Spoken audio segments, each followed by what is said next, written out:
Good afternoon. How are you all doing? My name is Asmita, your IELTS mentor here at Vedantu, and let me know if I am audible and clearly visible to all of you, and then we can get started with our full IELTS in 1 hour. Is that even possible? Absolutely. We're going to go through the entire IELTS test, obviously not in its entire length, as in we're not going to spend 30 minutes for listening, 60 for reading, because obviously that will exceed 1 hour. We're going to see some question types of each section. We are going to go through all 4 sections of the test. So make sure you're all ready, because it's you who's taking the test, not me. I am just moderating / invigilating it. Alright, so let me know if everything is good to go.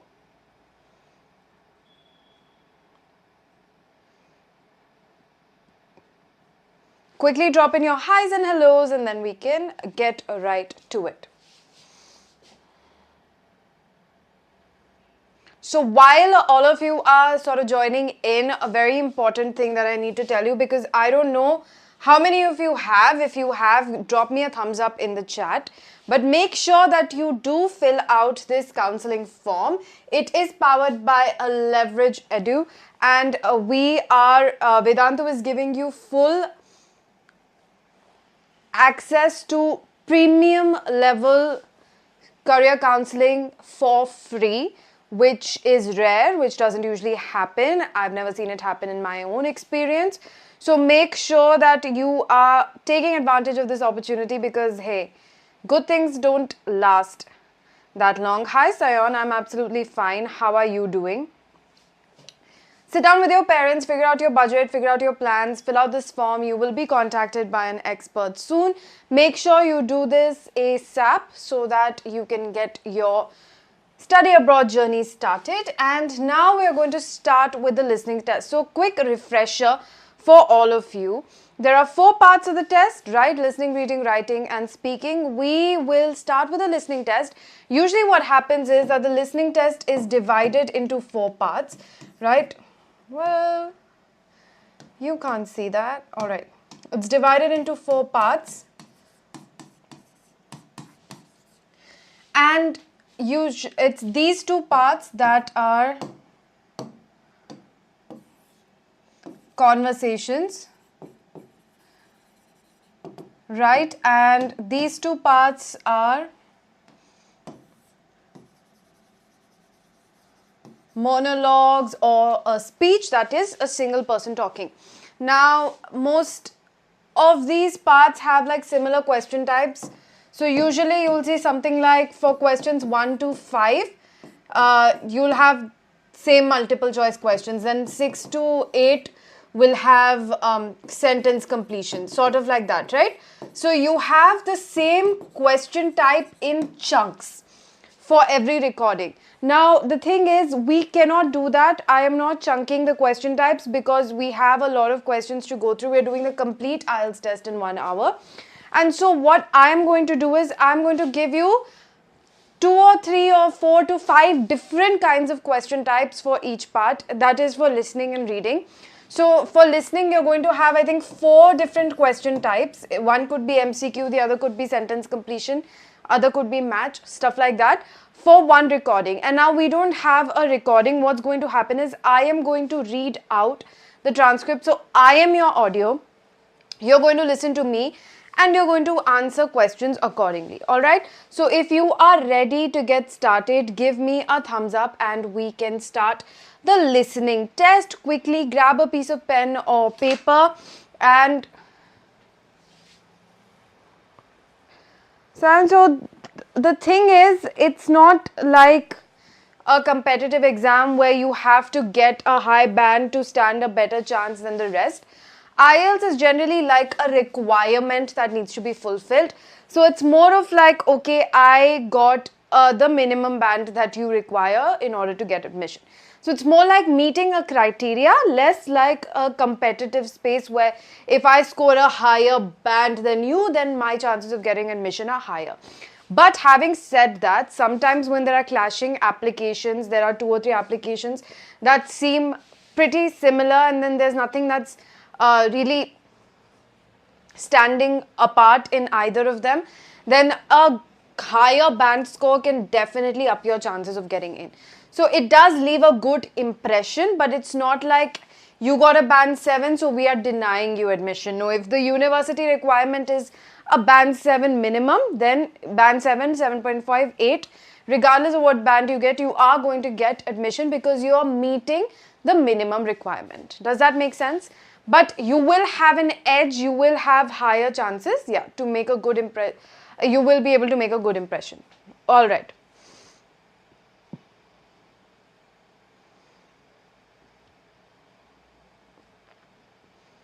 Okay, are we ready? Should I start the listening test? For those of you just joining in, we are doing complete IELTS in one class, so we have to go through all the sections, right? So I am waiting for all of you to give me a thumbs up that we are ready to start the listening test, because see, for the listening test, the number one requirement is to be in a distraction-free zone. If you are distracted, you won't be able to do well in the listening test. So I need you to be in a space where no one's bugging you. It's going to be short. Like I said, a normal listening test would last for 30 minutes and have 4 parts. We are doing just one part. Alright, so it's going to be short. But you still need to pay attention because I am your audio. I will be reading out the text that you need to pay attention to in order to answer the questions. Okay?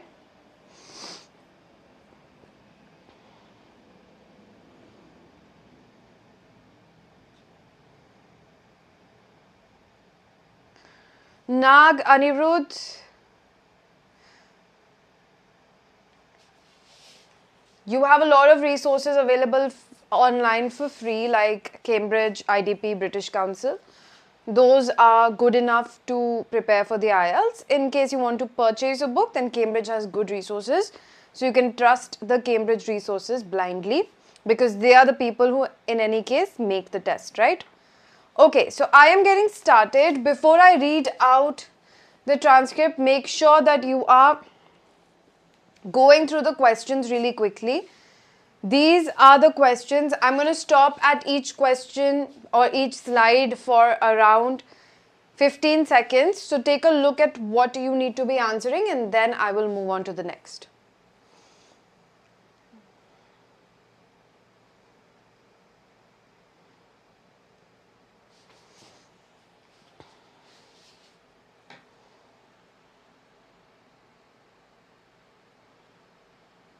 All right, next question.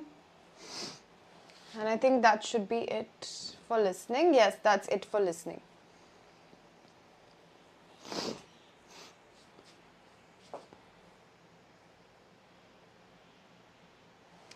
All right, now I will change the slide when required according to the audio. All right, I'm going to move away a bit and I will start reading. You can see the questions. All right.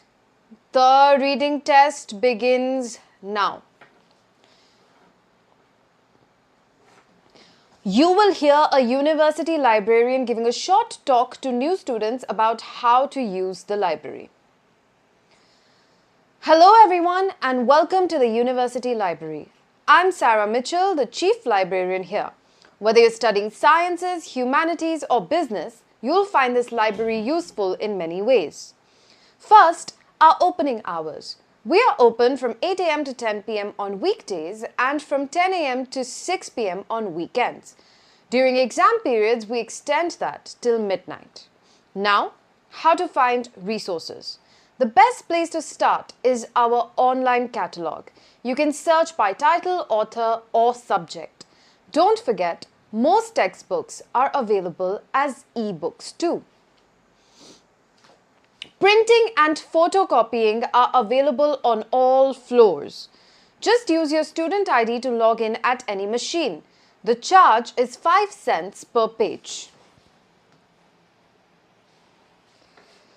Lastly, if you ever feel lost, visit the help desk on the ground floor or book a one-on-one consultation with our academic research advisors.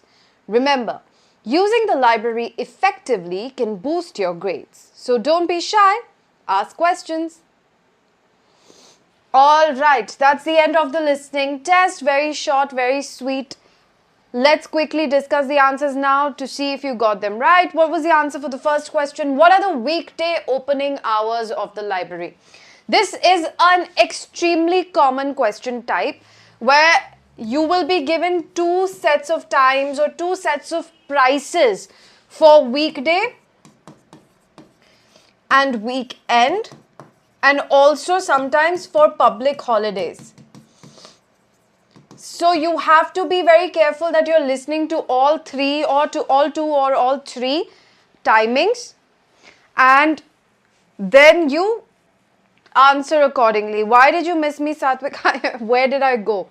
Okay, clear? So we are specifically asked about the weekday opening timings over here, and the audio clearly mentioned that weekdays it's from 10 a.m. to 10 p.m. The weekend timings were 10 a.m. to 6 p.m. Okay, so correct answer here is C. Very simple question type, but the problem that usually occurs here is this audio was rather short, this transcript was short. When you have longer audios, you tend to miss out on the different timings. ऋषि आप live lecture में ही हो तो क्या पूछ रहे हो कि कैसे कर सकते हैं? आप कर तो रहे हो attend. You're right here in the live section or session, sorry. Yes, all right. Next, printing charge. How much was the printing charge? Yes, Ronnie, very good. The printing charge was 5 cents per page. Now, there was no word limit given here, so you can write 5 cents. You could have also written 5 cents. That also works. Writing the cents is necessary, right? Because you have to mention what the charge is. You can't do that without mentioning if it's cents or dollars, right? Okay.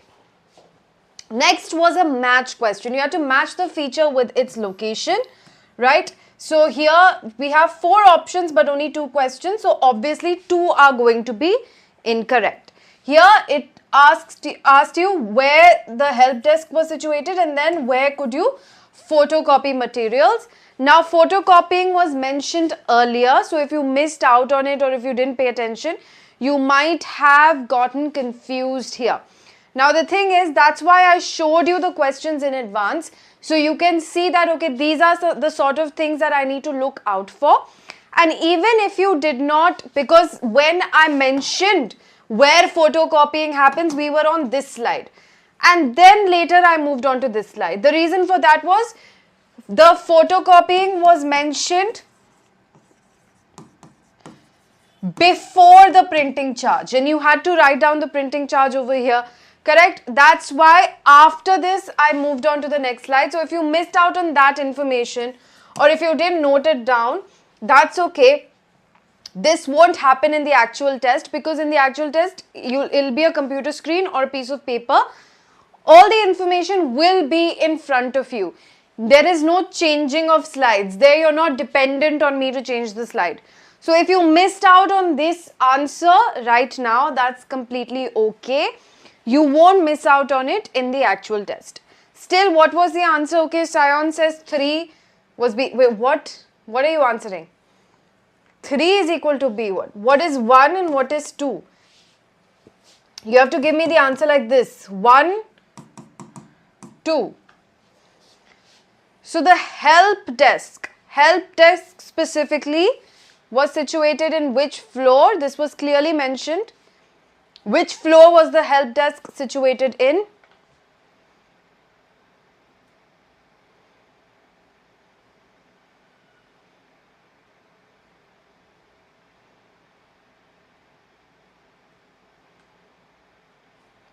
Okay, you think 2 is B. Photocopying was any floor. All right, that is correct. And what about the help desk? Sion, did you not catch the help desk? Printing and photocopying are available on all floors. This was clearly mentioned. What about the help desk? Visit the help desk on the ground floor was said, right? So help desk was C. So the correct answer is 1C and 2B. Alright, so this was your A. Yes, very good, Nag Anirudh. Roni, I think you missed out on that little piece of information, but it's okay. Like I said, I had to change the slide here. That's probably why you missed out on the information. In the actual listening test, you will have the entire paper in front of you or the computer screen in front of you. So you will not miss out on this information, okay? That's okay. Alright, that's the end of the listening test. We have the entire IELTS to do, right? So we have to give good enough time to each section. Listening is meant to be the shortest. So we have finished the listening test. Alright, we're going to move on to the reading test. So there are two ways. You have to vote how you want this to be done. So normally you will have 3 passages and a bunch of questions. Right now we have only 1 passage and I think we have 4 to 5 questions. Alright, so you should be fine here. There are 2 ways in which we can do this. One, you read by yourself. 2 is we read together. So if you read by yourself, then you have to give me a thumbs up that, hey, I am done reading. And then when most of you are done reading, we can move on to the questions. Or I can read and you can follow along with me. So quickly vote how you want to do this. Do you want to do 1 or do you want to do 2? Vote 1 or 2. Do you want to read by yourself or do you want me to read out loud? For the sake of convenience. Obviously in the test you will read by yourself. There you won't have any such option. Right now you can let me know if you would rather have me read and we can progress together. I will not give you the answers, but I will help you keep pace. Okay, we have 2 votes for me reading. That is us reading together. Quickly, everybody else who are taking the test. Okay, now we have tied. Okay, Astra has broken the tie. Good job. Alright, so let's go with, oh no, Aman has tied it again. Come on, quickly, somebody break the tie in the next 5 seconds. Whoever votes for whatever, that's what we're going to follow. Quickly.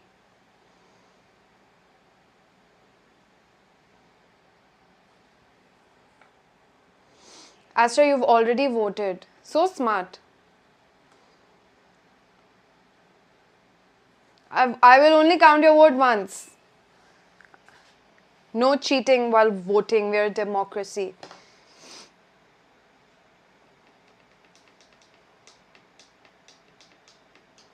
I want someone apart from you all to vote.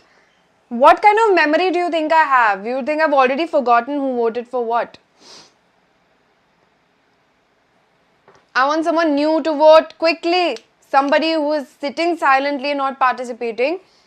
Quickly vote so that we can decide. We don't have so much time to waste. We have to do the complete IELTS in 1 hour. Fine, I will vote. Okay, Ronnie has voted that I will read. Okay, ready? Ready?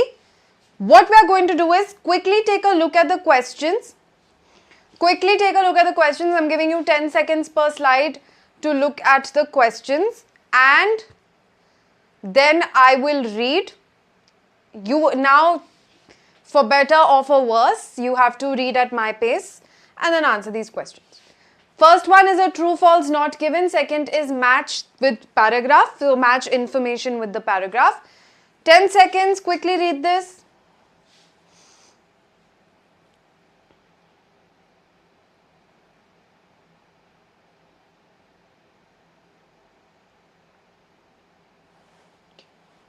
Alright, next question.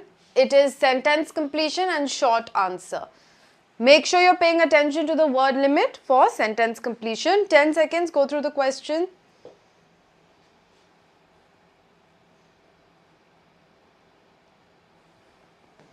Alright, let's get started. In recent years, urban areas around the world have begun adopting vertical farming.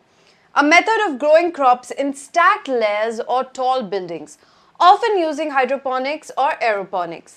Unlike traditional agriculture, vertical farming allows for year-round production, uses significantly less water, and reduces the need for pesticides. One of the most compelling benefits is its potential to reduce food miles, the distance food travels from farm to consumer. By growing crops in or near cities, fresh produce can reach people within hours of harvest, maintaining higher nutritional value. However, vertical farming also has its challenges. High initial investment, dependence on artificial lighting, and energy consumption are major drawbacks. While LED technology has improved energy efficiency, the cost remains a barrier in many developing nations. Nevertheless, the growing concerns over land use and climate change, vertical farming may play a key role in future food systems. Alright, first question. Wow, Anirudh, super fast you are. Vertical farms are always more cost effective than traditional farms. What is the answer to this?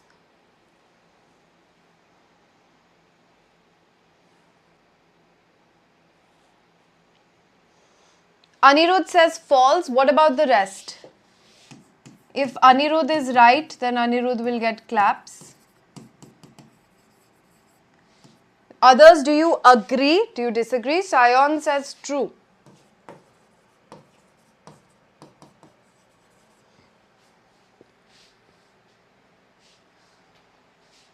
Okay. What is A, Astra? What is A? Is there any A option? True, false, not given. Okay.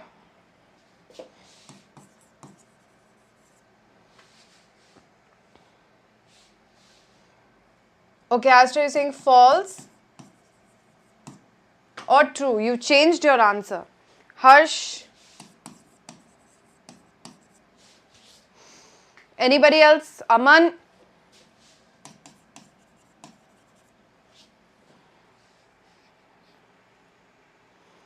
Oh, Sion also changes his answer, moves to the top. The correct answer is very good. This row, great job. Sion came here last minute, so I will add you there. It is false. Why is it false? Who will explain why it's false? Why is it false? It's very simple answer here why it's false. Because of one word. What is the one word? Always. It's because of this always that it becomes false. Why? Because the passage clearly states or clearly mentions that the initial cost is high, right? So always makes this answer or this statement false. Sure, in the long run, it might become cost effective or it will become cost effective, but the initial cost of setting up is high, right? Very good. What about the next one? You have to match the benefit or issue with the correct paragraph. Increased energy use is mentioned in which paragraph? Improved freshness of food is mentioned in which paragraph? Here we have 4 paragraphs. A, B, C, D, right? So accordingly tell me, which paragraph mentions increased energy use? Which paragraph mentions improved freshness of food? Everybody who is just joining in, you also can participate. It's okay if you missed out on the reading of the paragraph. It's so short that you can rewind a little bit and figure out the answers. Quickly, okay. Ronnie says C. So does, Sion, Aman. Okay. And NDV.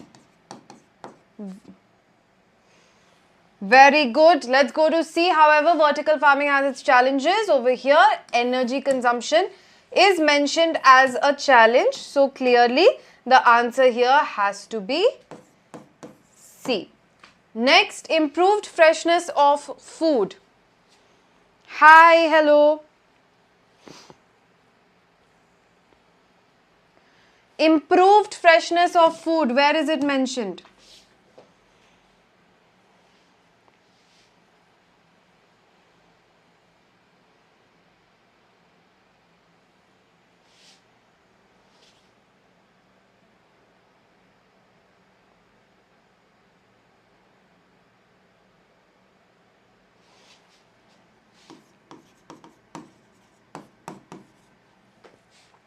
This should not take so long. If you're taking this long in matching, then it will take you a long time, because the actual paragraphs in reading comprehension, actual passages will have paragraphs going up to F or even H, right?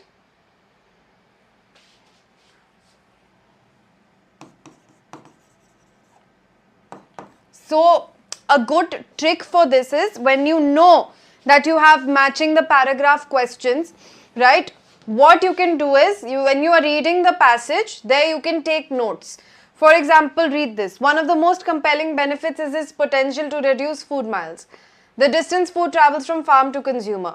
By growing crops in or near cities, fresh produce can reach people within hours of harvest, maintaining high nutritional values. So here, if I want to write the gist of this paragraph, what will I write? I will write fresh food, reduced miles or reduced distance, right? That is my gist of the paragraph. Here, if I want to write the gist, I will write what is vertical farming. So vertical farming explanation, right? And overview. That is my gist. So now when I'm reading this question, it says improved freshness of food. If I go back to my gist, B has fresh food written over here, right? Because this is one of the most compelling benefits. If you're reducing food miles, fresh produce can reach people within hours, right? Maintaining higher nutritional value. So food, because you have cut down on travel time, food reaches people faster. So as soon as it's grown, it can reach people. It's not like from some far away agricultural land you are transporting food, it takes months for it to reach you. No, it can happen quite fast. So that's what is mentioned here. That's what this question is asking. So here the correct answer is not D, it is B. All right, B. Matching. Always remember, whenever you have a match question, always write down the gist of each paragraph as keywords. Gist as keywords. So you can write 2 to 4 keywords for each paragraph so that you have the gist of each paragraph, because right now you only had 4, still it took you so long. When you have A, B, C, D, E, F, G, H, it will take you even longer. So if you've mentioned the gist of each while reading, if you keep track of that, then you can just go back, read the keywords and accordingly fill out the answers, right? This is something you have to do for match the information to the paragraph questions. If you don't do this, it will take you very long to answer and you will waste all of your time. Next question, complete the sentence in no more than 1 word. What is the limit? 1 word. Now here there is a trick. So I want to see how many of you caught on to that trick. Vertical farming allows crops to grow blank. What is the answer?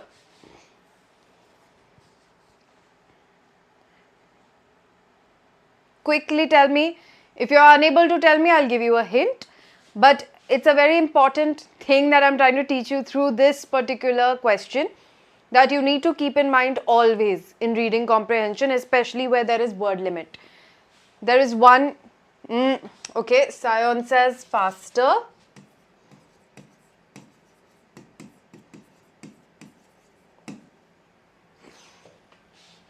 Is that true? Is that mentioned? Harsh, it will be at 2 p.m. every day, right? Earlier it used to be at 5, but now we have changed the time to 2 p.m. Astra is saying stacked layer, which is, from what I can see, 2 words. So Astra, you are wrong. Stacked layer is 2 words. Word limit says 1 word. See, if this basic rule you are not following, then you will get in trouble because it's such a silly mistake that's costing you your marks. One silly mistake and you're losing out on marks. Do not exceed the word limit. You can be lower than the word limit. If it says no more than 4 words, in that case you can write 1 word, that's fine. But when it says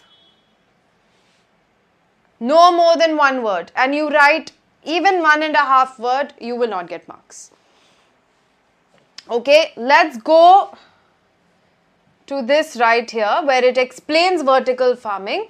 A method of growing crops in stacked layers is 2 words, so this cannot be the answer. Or tall buildings, again tall buildings is 2 words. Using hydroponics, or that won't work. Vertical farming allows crops to grow. Hydroponics or aeroponics, that cannot work. Unlike traditional agriculture, vertical farming allows for year-round production. Can we say this? Can we say this?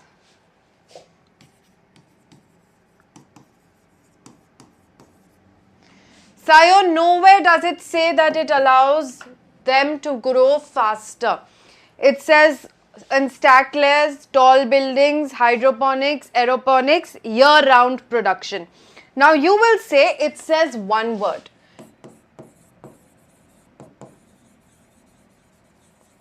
Remember that whenever you have a compound word that is divided with a hyphen, then it will be 1 word.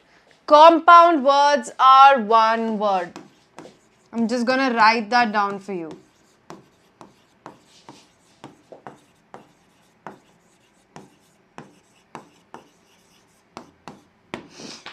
Okay? Now, whenever you are filling out answers in reading comprehension like this, you need to use the exact words given in text. Use exact words given. Do not answer with synonyms. Do not change the word. Do not change its part of speech. You need to, for sentence completion, you need to be able to pick out the exact word from the text. Alright? And for this purpose, always remember that compound words are 1 word. So if you have a compound, for example, if you have this, that can be considered 1 word. Okay? Any kind of compound word, especially hyphenated. Hyphenated compound words definitely are considered 1 word. Alright? Don't forget these 2 things. Now tell me the answer of the next question, which is a short answer. Here you just have to write the words. You don't have to give me paragraphs. Alright? But since no word limit is mentioned, whatever it asks for, just list those things. Okay? So here it says, what are 2 technologies? So we only need to use 2, we need to say 2 things. Alright, so we can go back to our passage.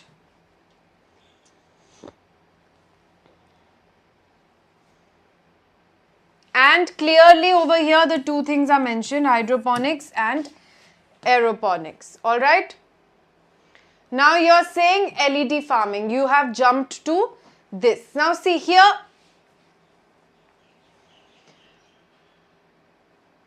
the issue is, what are 2 technologies commonly used in vertical farming?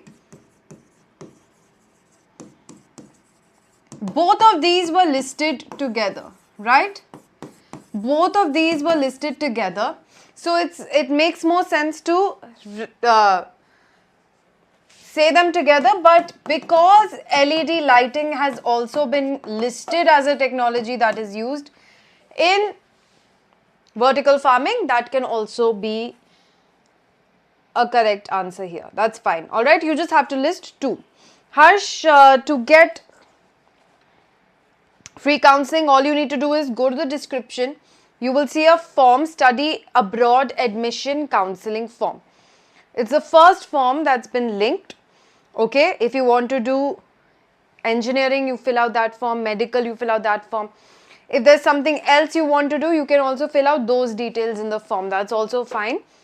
Okay, and make sure that you are sitting down with your parents and doing this so that you get a good overview of stuff like budget, because that is not in your control, right? Your parents control their bank account. They're the ones who are funding your education. So make sure you have their consensus while filling out the form, and do it properly, do it with the correct information if you are serious about studying abroad, and then you will get the required help. Hello Vivek, namaste. All right, that is reading. Now we can move on to the writing test. Okay, now what is the right time? Right time is now. If you have already started thinking about studying abroad, and if you are in 11th or 12th, right time is now. Now is the right time to take the counseling. Also because it is currently free.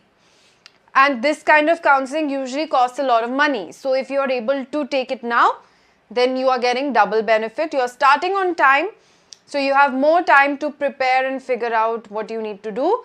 And you are getting all of this expert help free of cost. Okay? Alright. Now, writing test usually has or always has two sections, task 1 and task 2. Since we are doing complete IELTS in 1 hour, Sion, if you have passed 12th, first of all, congratulations. Secondly, fill out the form now so that you can figure out your options. You want to go for masters and you just started bachelor's. There are many things you can do, Astra, in this case. First is, do you want to maybe go to a different country in between the bachelor's itself? For example, if you are in your second year, you can get admission directly into second year in some foreign university. That is one option.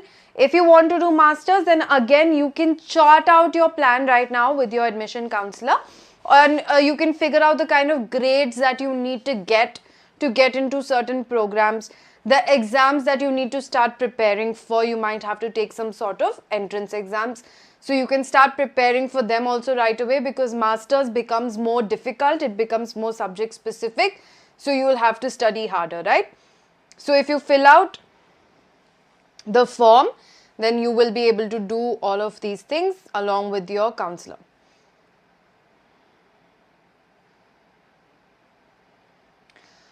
Anirudh, see, out of JEE, SAT and IELTS, JEE is your toughest exam. So majority of the time you need to dedicate to JEE. SAT, if you can do JEE maths, then you can do SAT maths. SAT maths is super easy. SAT English is where students will struggle. Now the thing is, for SAT and IELTS, figure out the common topics for English. That you can prepare together. And then IELTS is more of a general proficiency test, so you don't have to spend extended hours studying for IELTS. SAT English you will have to study. But there are some things that are quite common in SAT and IELTS. For example, reading comprehension, right? That is overlapping. Some grammar concepts, they are overlapping. SAT goes into more detail and becomes more technical. But IELTS is more general, generic, and has, it's just a proficiency test, right? So out of this, the order, the time that you need to devote to all of these things, JEE the most, then SAT, then IELTS, right? Yes, Harsh, absolutely. See, IELTS is, don't consider IELTS a difficult exam. If you have the right guidance and if you're practicing, then you will be fine.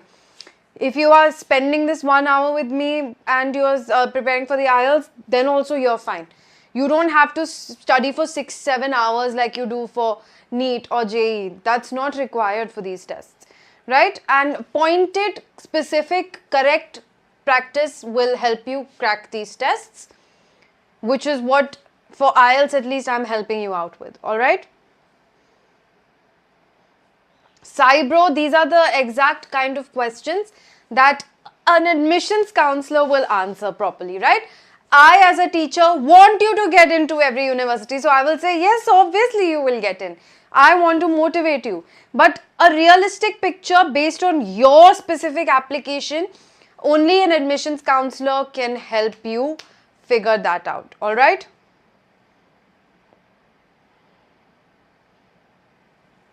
Yes, Harsh, the counselor will tell you about the scholarships. That's one of the main things that the counselor is going to do to help you get scholarships, right? Yes, Anirudh, for Indian students, generally SAT English tends to be much harder than SAT Maths. SAT Maths is very easy. English, again, you have to know a lot of technical concepts, most of which you do study in school as well. For example, subject-verb agreement, right, modifiers, parallel structures, all of these things you do study in school as well, so it shouldn't be too difficult. Pronouns, relative pronouns, stuff like that. Conjunctions, independent clause, dependent clause, how to put them together correctly. These are the kind of questions you're asked for SAT writing. SAT then reading comprehension is a little difficult, more difficult than IELTS, I would say, because it goes into a lot of higher order thinking questions, a lot of inference based questions. But if you practice, if you do the blue book tests, take the tests, get an idea of what it's like and practice, and you should be fine. It's not too difficult. It's not like you can't get a good SAT score. Indians definitely have an advantage. They can score really well in the SAT. Astra, this is a case of false equivalence. I cannot compare SAT and IELTS because they are meant for different things. Like, it's like saying rank the better doctor, the gynecologist or the gastroenterologist. Now, if I have some pregnancy related issues, I will go to gynecologist, not a gastro. And if I have stomach related issues, I will go to a gastro, not a gynae. So they are different things. In IELTS is a proficiency test. SAT is a technical test. IELTS only cares about whether or not you can communicate in English. SAT wants to know if you know technical details of the language. So these are very different and you cannot compare the two.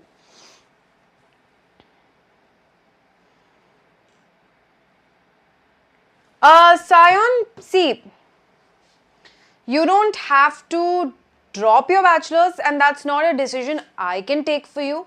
Again, this has to be a mutual decision, collective decision taken by you, your parents, and an expert admissions counselor.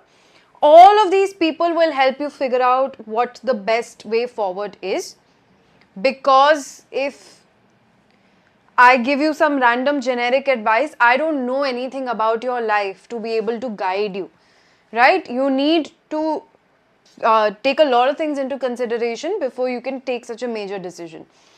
So I can't give you a yes or a no. This is something that only your parents and admission counselor can help you figure out. Spaceark, I highly doubt that. Let me say, highly doubt that. Otherwise, tell me your real name. I'll go to the Harvard database and check if you are there or not. Okay. So now coming back to our writing test, there's task 1, task 2. Task 1 is a data interpretation sort of thing. It's easy because it is exactly like the analytical paragraph that we do in class 10th, right?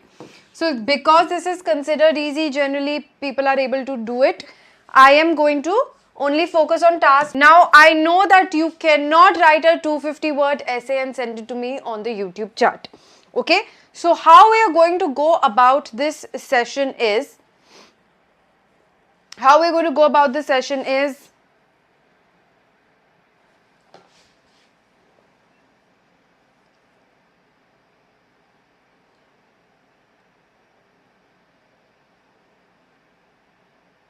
Astra, see, that's the thing I'm telling you. The admission counselor will be able to help you out with this by telling you how you can make up for that 1 year through other credits. A lot of universities have credit systems. So if you're meeting all the credit requirements, then the years won't matter, right? There are countries that acknowledge that, okay, in India, the bachelor's is only for 3 years, not for 4 years.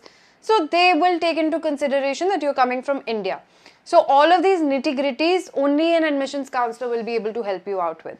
Okay, because it depends on the university, it depends on the country, it depends on your application, depends on the credits that you have. Okay.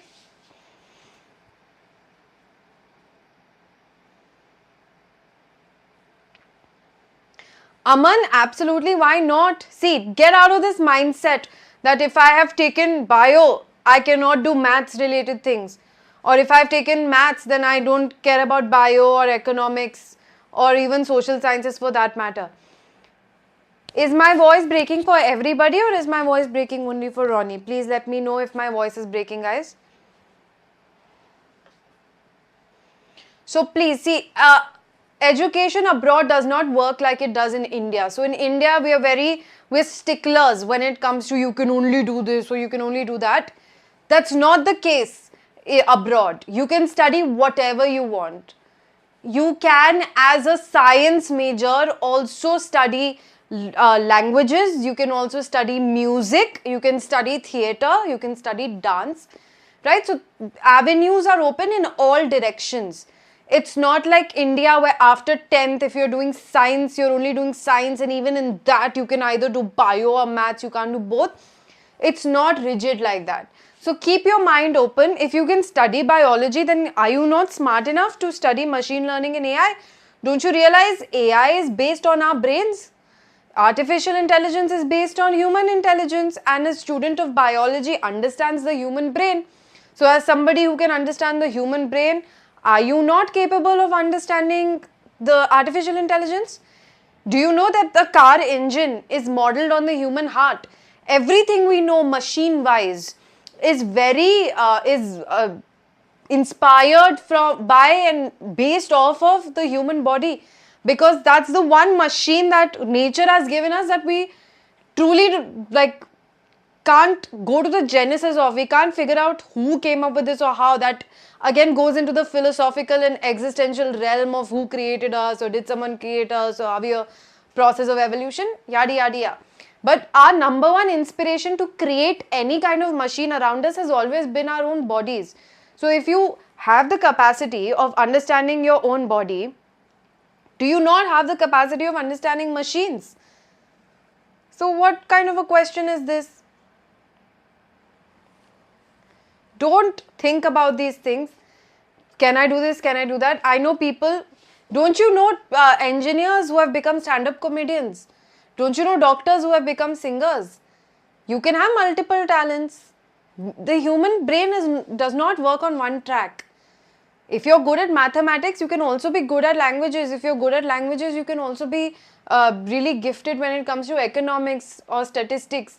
There are no rules that I can only do this or I can only do that. Get out of this mindset, especially if you're somebody who wants to study abroad.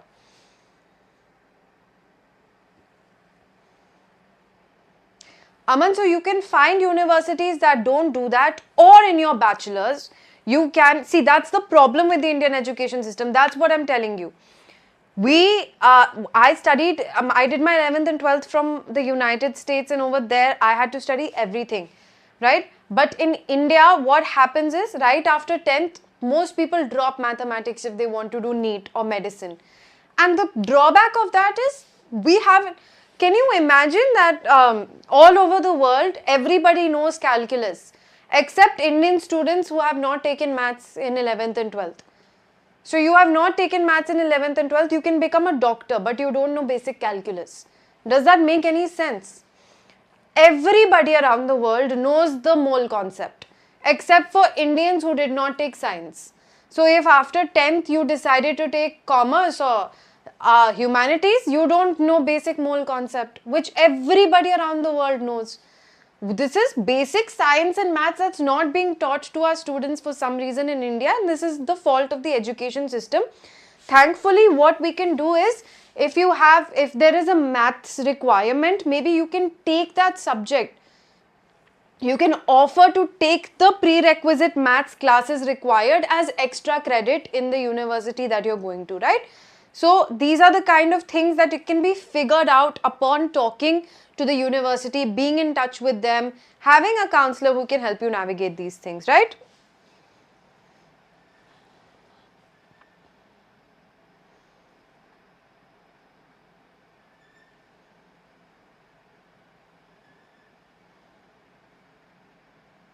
Arun Reddy, why not? People restart their careers at 40. Some people find success post 60. Jeff Bezos became Jeff Bezos in his mid 40s. Before that, he was just like any random guy. The founder of Nykaa became a big businesswoman with a listed company at the age of 60. So anybody can restart their career at any time. Alright, I think we have sidetracked a little bit. Number one thing that I keep saying is first break the mindset that I can only do this, I can only do that. You can do anything you put your mind to. Second, if you need pointed specific information, for example, if you really want to know how to do stuff, for example, you did not have maths in 11th and 12th, but you really want to do AI and machine learning, how can you do that? Then in that case, let me tell you, an admissions counselor will be able to help you out. They can get in touch with the universities. They can figure out a way to help you get those maths credits while taking the course. So you might, unlike other students, you might have to take 2 extra classes in which you are taking basic preliminary mathematics, you're taking pre-cal, cal, whatever is required, okay?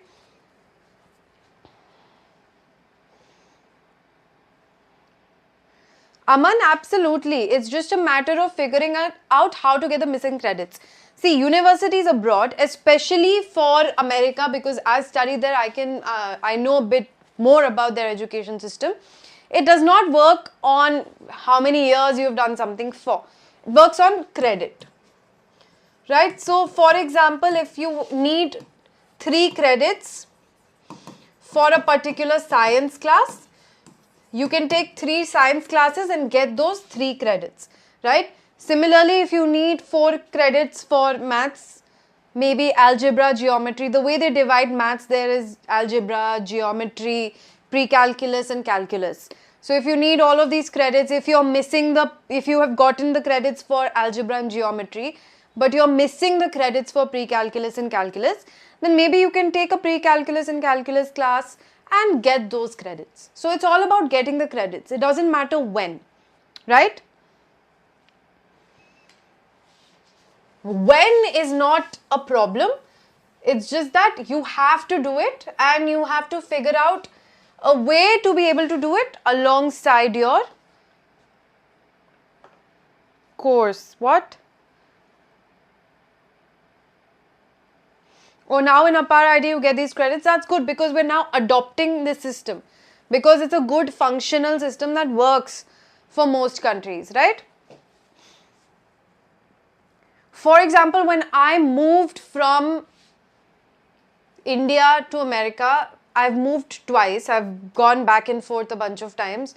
So when I moved, I did my 10th in India and then I went to America in my 11th.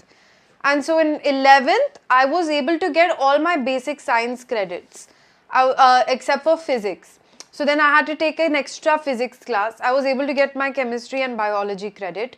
I was able to get all of my maths credits. So I could go directly into pre-calculus because what the counselor in my school did was that she went through my syllabus.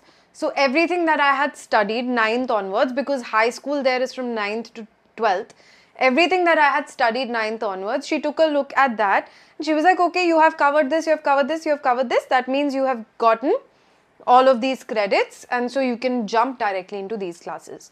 So that's how the university will also function. They will take a look at what you have studied, figure out what is lacking, what you need to study and help you get those credits. Alright? Now can we get back to IELTS in 1 hour because we have exceeded 1 hour. Okay, so here because it's an opinion essay, it has to be 250 words. You will not be able to give me 250 words in the chat. What you are going to do is you are going to give me 4 points. that will substantiate your opinion, and then I will show you a sample essay. Alright, you have to give me 4 points that can substantiate your argument. Here is the question. The question is, some people believe that students should be required to learn a foreign language in school, while others think it should be optional. Discuss both views and give your opinion. Always, when it comes to writing task 2, always pay attention to this part of the question. What is it asking you to do? Here, clearly, it's asking you to discuss both views and give your opinion. So, what can you do? You will have an intro. You will have body paragraph 1 for view 1. You will have body paragraph 2 for view 2, right? And then you will have a conclusion that will have your opinion. And the intro will be what? A paraphrase of question. So this is the basic structure that you're going to follow for this kind of a question. Now what I want from you is 2 arguments for view 1, 2 arguments for view 2, and 1 sentence explaining what your opinion is. This is what I need you to give me in the chat. Ronnie, yes, that's just a matter of getting used to. It's just familiarity and language exposure, right? So the more you listen to people talking, and Oklahoma people might have a little bit of a southern accent, so there's a difference in accent as well.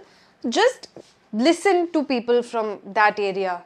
Keep listening, and soon you will realize that you're able to understand everything.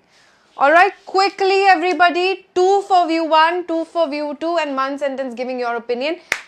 Pronto, I need this in the chat. Somebody suggested I should drink, not like a conversation, Naga Nirudh, no. It should be, basically think of it like those news articles that you read. Do you read editorials in the newspaper? Think of this as kind of like that, where you're explaining a point of view, okay? So, say something, some people believe that students should be required to learn a foreign language in school. On one hand, learning a foreign language in school can have various benefits, like Some studies have shown that people who are bilingual tend to have, so you can cite studies, you can give your opinion, you can talk about it from a cultural perspective, it can open, it can broaden somebody's perspective, help them understand and learn about a different culture, and maybe even, help them read the literature of that culture, watch movies from that language, stuff like that. So, whatever your argument is, give it by citing sources, giving examples. Always bolster your claim with examples. Examples can be personal. Examples can be something that you've read in an article or stuff like that. Whatever it is, make sure you're sounding intellectual, like a little intellectual, okay? 2 for this, and then give me your opinion. Your opinion could be anything. You can say that yes, kids should learn a foreign language. You can say that they shouldn't, and this should be a personal choice. It should not be imposed. And third can be that you can always give them, they should always have the option of deciding whether or not they want to learn. Okay?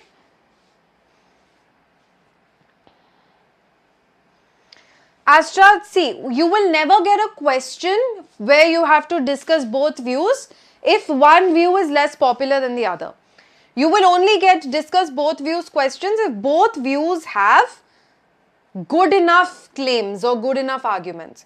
So, it's very unlikely that you will be stuck in a situation where you can't come up with anything for the other view.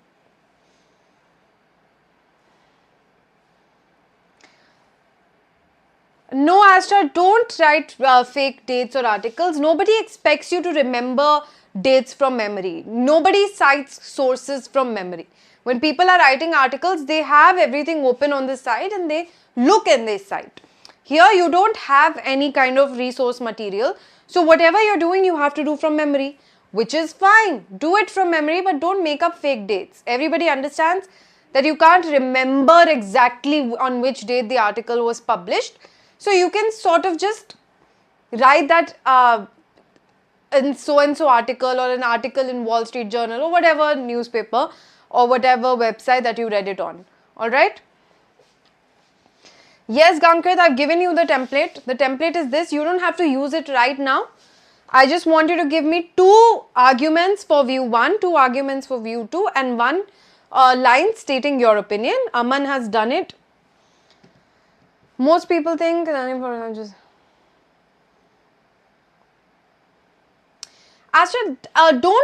should not be your first resort. If you can't remember anything at all, then maybe you can cite a fake study, but I would recommend you don't do that. Instead, cite a personal example. If you can't think of a study, if you can't think of an article, then just come up with a personal example. Then a cousin of mine studied foreign languages and he excelled at so and so things, and we could see the way he excelled. So, cite a personal example as opposed to citing a fake study. Okay, Saibro says, enhanced job opportunities, very good. Prospects, boost memory, problem solving skill, and even performance in other subjects. That's great. So, you have given great arguments for view 1. What about view 2?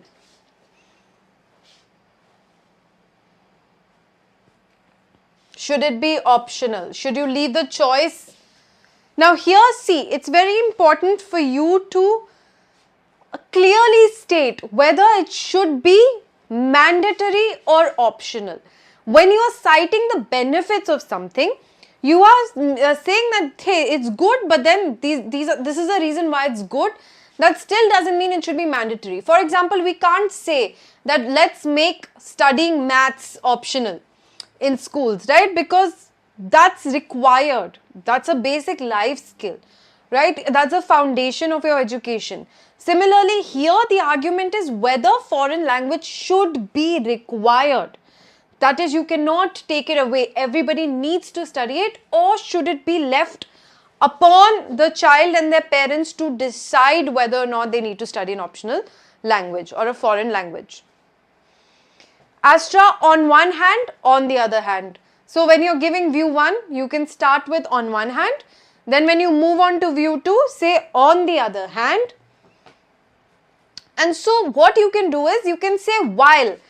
Even though while learning a foreign language has all of these benefits, students are already overburdened with other subjects, and imposing an additional subject on them can add pressure and burnout.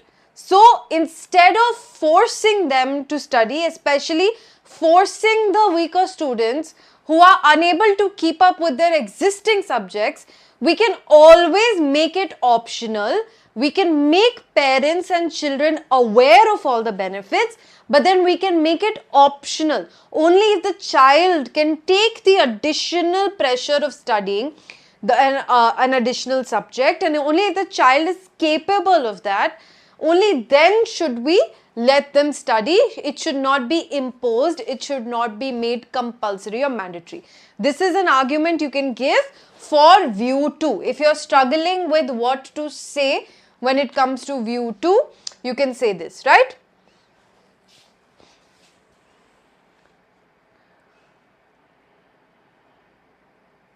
Yes, Saibro, that's also a good point. Very good.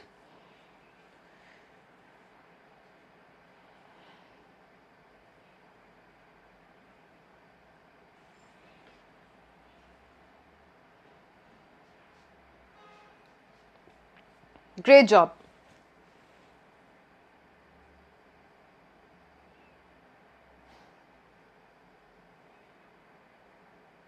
So yes, in people who are living in tier 1 cities, who wish to, travel the world, who have access to better opportunities, will benefit more from learning a foreign language than perhaps people in rural areas who need to study, who are struggling in any case to study their basic subjects. So it's like people in rural areas, they study so they can come to the city. People who are in the city, they study harder so they can go abroad. It's like that. It's very rare that there are people from rural India who are able to go abroad, right? It's generally people from tier 1 cities who are able to do that or have access to that opportunity. So it all comes down to access of opportunity and whether or not learning a foreign language is providing those kind of better opportunities. So a demography check, a geography check here becomes necessary, all right? Okay, very good, guys. So you need to be, see, the number one thing when it comes to writing task 2 is first to have an opinion. Sometimes it becomes difficult for us to come up with an opinion on these matters because these are not topics that we think about on a daily basis. And like I told you, our blessed Indian education system doesn't leave much room for us to develop our own critical thinking skills because a lot of our studying entails rote memorization. So first challenge for you is to be able to come up with your opinion without Googling, right? Second challenge is communicating that opinion in English. So let me give you a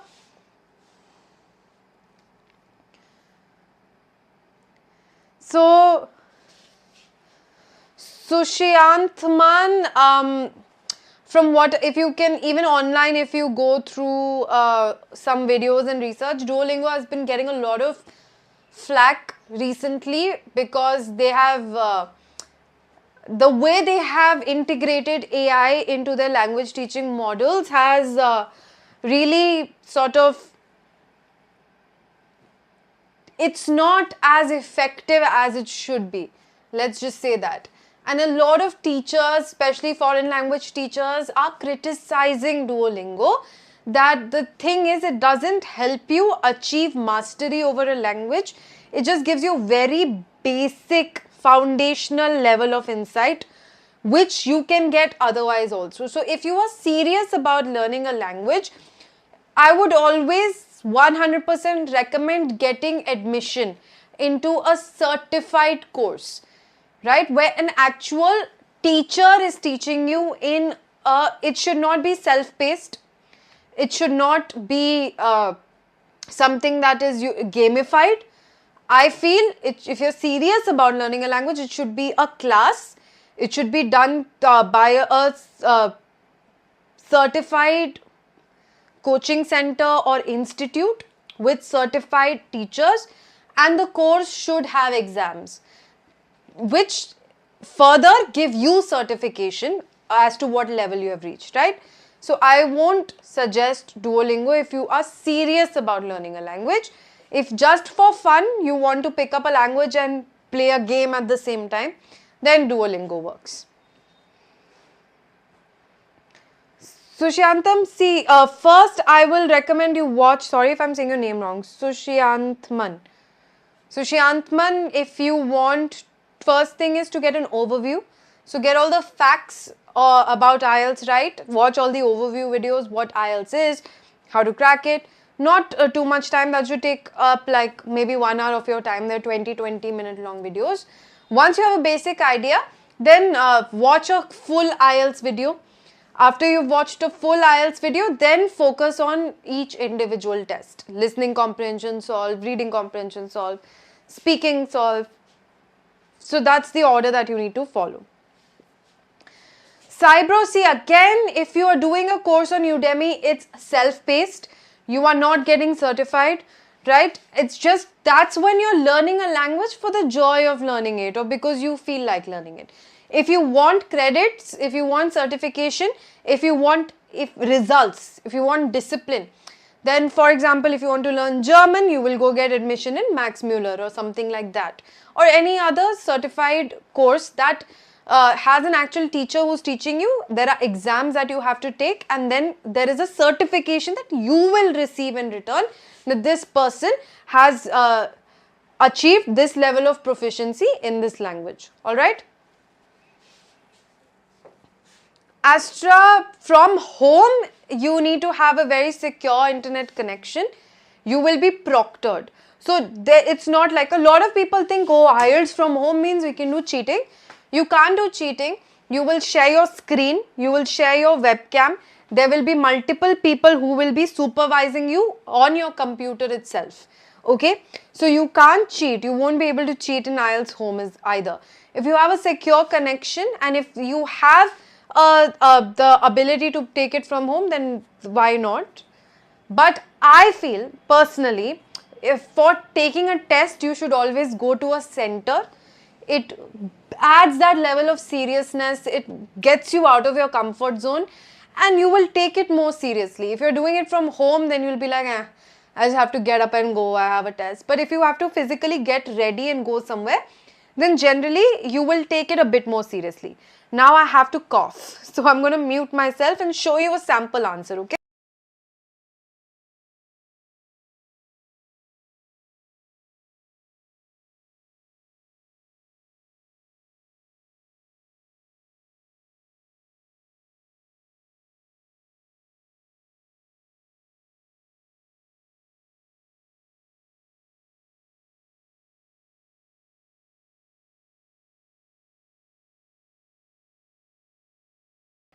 Yes, all right. Harsh, yes, but you need to be very careful about how you're using ChatGPT. So I'll make a video on how to use ChatGPT for IELTS, alright? You can watch that video. This is a sample answer. I'm not going to read it out loud, but I will leave it in the video so that you can pause and read it whenever you have time, okay?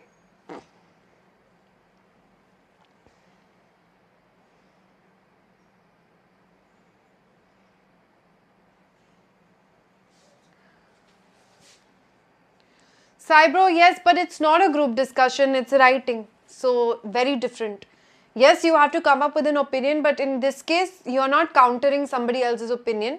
You're only countering the prompt. You only are providing that perspective, the counter perspective, and you have to write everything down. So, different skill is being tested over here.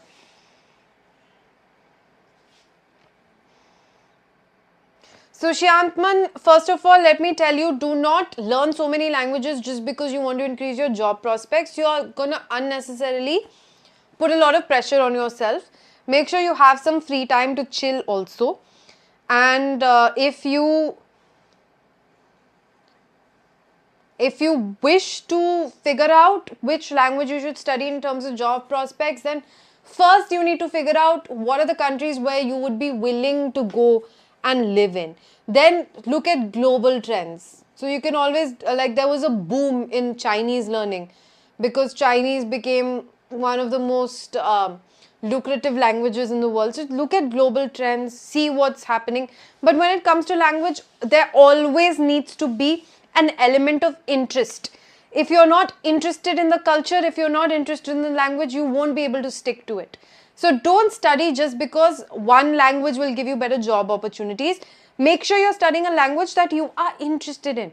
You're studying Japanese because you like Japanese culture, you watch anime, you wish to live in Japan someday. Those should be your reasons, right? हाँ जी आदित्य, हर जगह IELTS के centre है, UP में क्यों नहीं होंगे? UP से बच्चे अब्रॉड नहीं जाते क्या? All right, now we're coming to the last part of our test and it's way beyond 1 hour, but we sidetracked in the middle, which is the speaking test. Okay, now we know the speaking test is part 1, part 2, part 3. Part 1 is general introduction. Part 2 is called the long turn. And part 3 is our long turn based follow-up questions, right?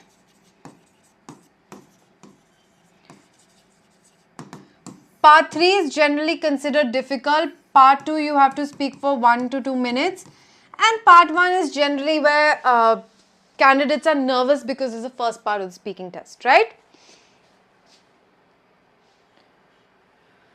So Shyantman, depends on your acumen, depends on your teacher. Japanese is generally considered a difficult language, so it takes more time to learn it. Okay? Alright.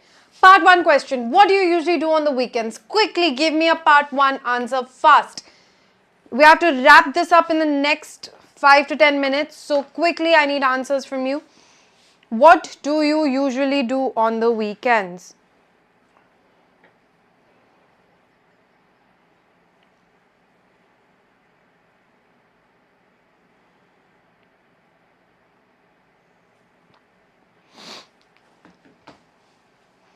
quickly, quickly, quickly. How do you give a part 1 answer? How do you give a general introduction answer?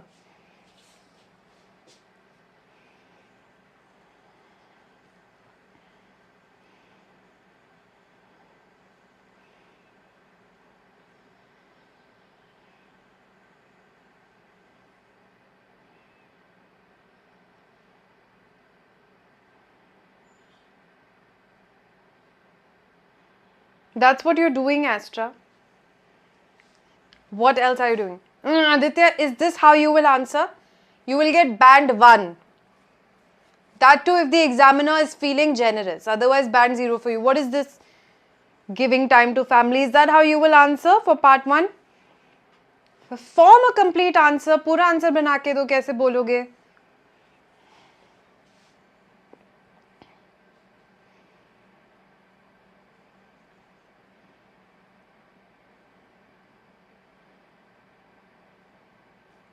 No, Sushyanman, this is not enough. You like playing football, that's fine, but your answer needs to be longer. 2 to 3 sentences with a good starter.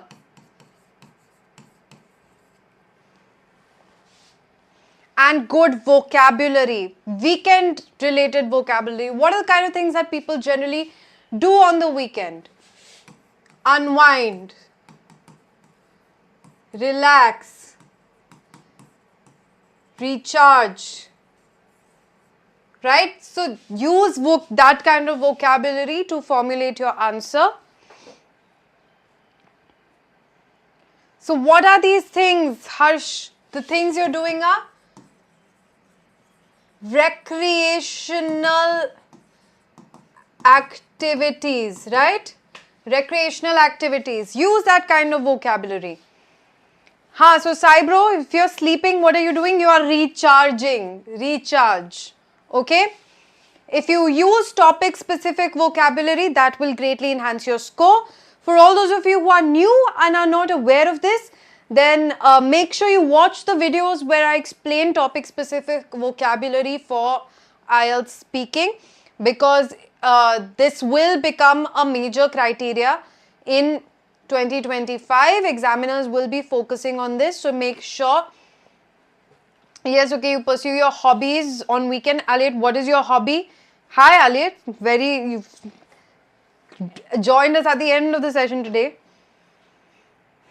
On the weekends, I usually like to play football with my friends, and I also like to spend some time with stray animals, which helps me boost myself for the upcoming week. So here, instead of saying boost myself, first you say that, why do you like spending time with stray animals? I'm a huge animal lover and I love spending time with animals. So always add a aspect of your personality into your answers, right?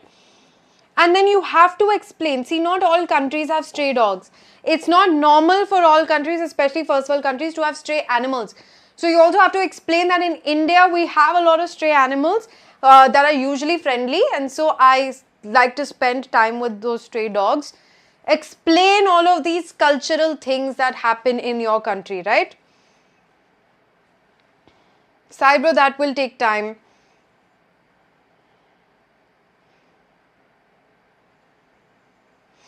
Okay, Aman, see, a lot of words that you're using are very unnatural. So just change that a little bit. Usually on the weekends, not in my weekends, on the weekend, I spend time. No, don't say I spend my full time.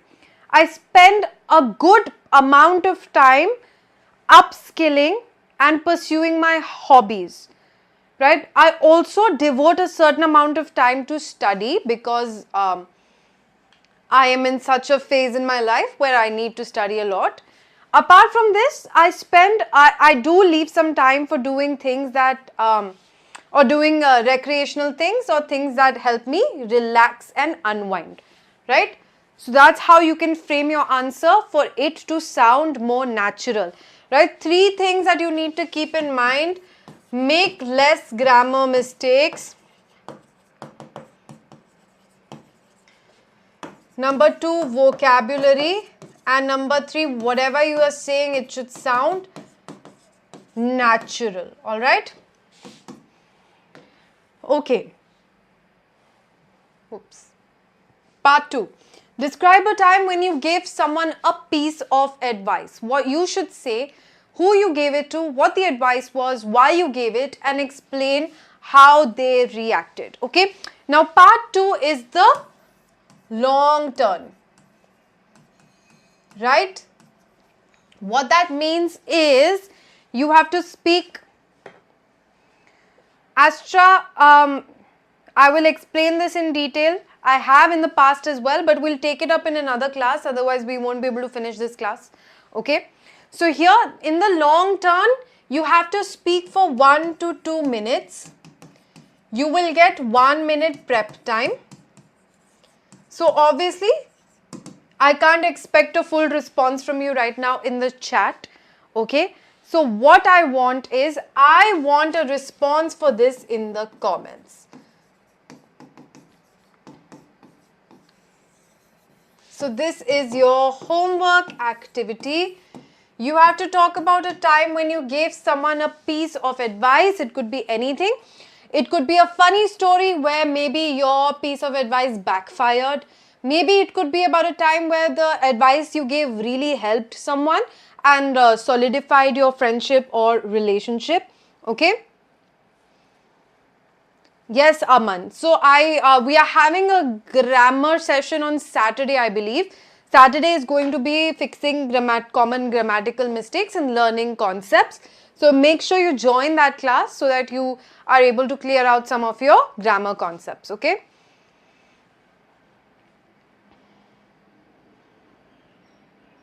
Amit, watch the video I made on how to improve your English before the IELTS. There I've answered all of this, okay?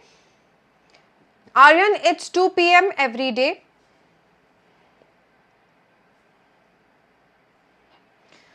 Sushyanman, again, same thing I will recommend. I recommend that all of you watch that video. It's called Improve. Maybe I can just link it here. Improve your English before the IELTS. That's what it's called. If you watch that video, I have answered all of these concerns and I've given you actual actionables that you can do in order to improve your English.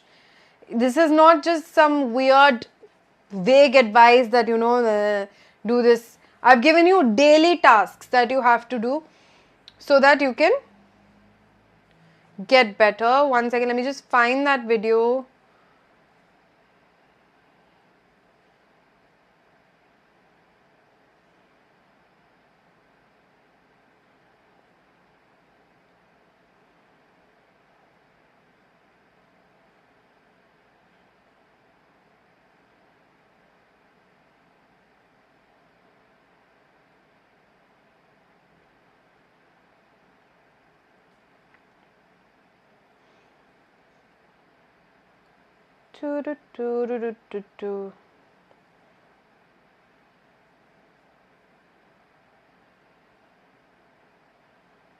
Okay, you can just search for it. I have too many things open here.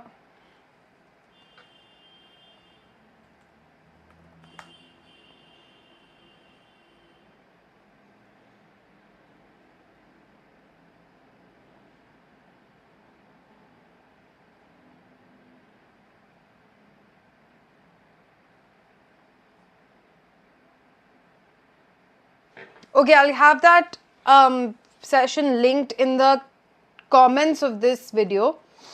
Okay. And as soon as I find it, I will link it in the comments so that you can take a look at that. I've given you literal daily things that you need to do in order to improve your English, and all of your concerns are being addressed in that video, all right? And finally, okay, we have reached the end of the session. Part 3, we have practiced. The reason why I removed part 3 from this is because we're doing complete IELTS in 1 hour. And like we have already exceeded 1 hour. So if I had added all parts of all sessions, we couldn't have finished it in 1 hour. I have done multiple videos on part 3. So you can go watch that if you are a little concerned right now. This I want in the homework. Make sure that it is in the comments. I really go through the comments, and if you want good free feedback from me for your responses, then make sure you are leaving your answers in the comment section. All right. Now, for those of you who joined us for the first time, make sure you're subscribing to the channel and sharing it with all of your friends who can benefit from the content here. Make sure you follow us on all our social media so you don't miss out on any updates. And I will see you at 2 p.m. every day. Alright, so all those of you who are here with me today, I hope to see you. Sushantman, yes. Number 1, speaking in front of the mirror. Number 2, recording yourself and tracking your progress. So you record yourself speaking on the same topic with a 2 to 3 week gap in the middle, and you can see how much you have improved. Track your progress, okay? What? Why are you crying? Which comment did I not reply on, Astra?